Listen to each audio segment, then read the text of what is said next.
Assalamualaikum warahmatullahi wabarakatuh. Perkenalkan, saya Husnul Khatami. Pada video ini saya akan mempresentasikan tugas UAS mata kuliah implementasi dan evaluasi kurikulum. Tugas ini disampaikan kepada Bapak Dr. Handi Ferdiansyah, SPD MPD, selaku dosen pengampu mata kuliah.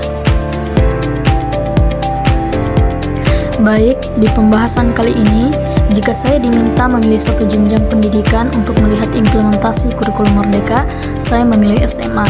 Alasannya karena di SMA tuntutan kurikulumnya jauh lebih kompleks. Guru tidak hanya dituntut mengajar materi, tapi juga mendesain pembelajaran, melakukan penilaian autentik, dan mengelola proyek. Dari pengamatan dan diskusi dengan beberapa guru SMA, kendala yang paling sering dikeluhkan itu bukan soal teknologi, tapi justru beban administrasi. Guru sebenarnya sudah cukup mampu menggunakan teknologi sederhana seperti Google Classroom atau WhatsApp. Masalahnya, mereka dibebani terlalu banyak dokumen, RPP berbagai versi, laporan penilaian, portofolio siswa, sampai laporan capaian pembelajaran. Dampaknya cukup serius.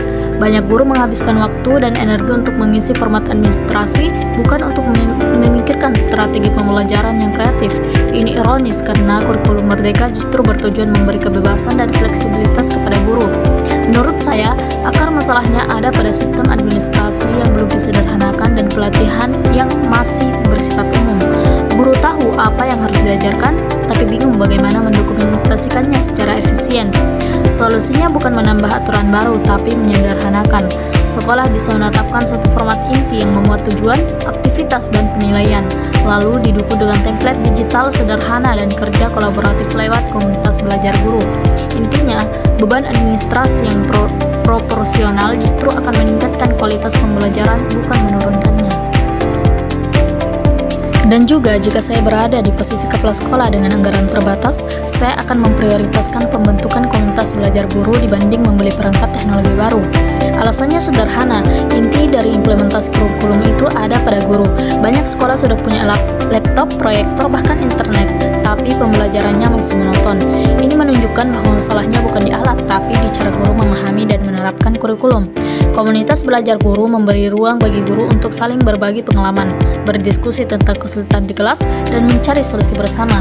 Proses ini penting karena implementasi kurikulum bukan sesuatu yang bisa diselesaikan lewat satu pelatihan saja. Dari sisi keberlanjutan, komunitas belajar jauh lebih kuat. Teknologi bisa rusak, usang, atau tidak terpakai, tapi budaya diskusi dan refleksi akan terus hidup meskipun anggaran minim. Jadi secara logis, kalau dana terbatas yang diperkuat dulu itu adalah manusianya.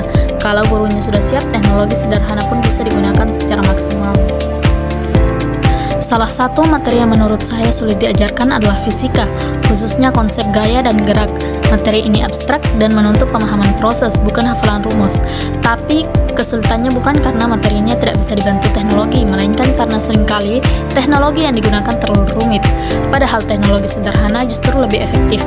Misalnya, guru bisa membuat video pendek menggunakan HP tentang contoh gaya di kehidupan sehari-hari, seperti mendorong benda atau menarik mainan. Video ini dibagikan lewat YouTube atau WhatsApp. Setelah itu, siswa diajak diskusi di grup WhatsApp untuk menjelaskan kembali konsep dengan bahasa mereka sendiri.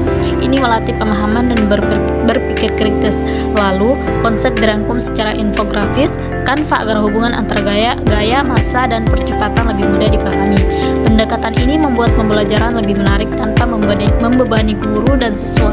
Intinya, teknologi dipakai sebagai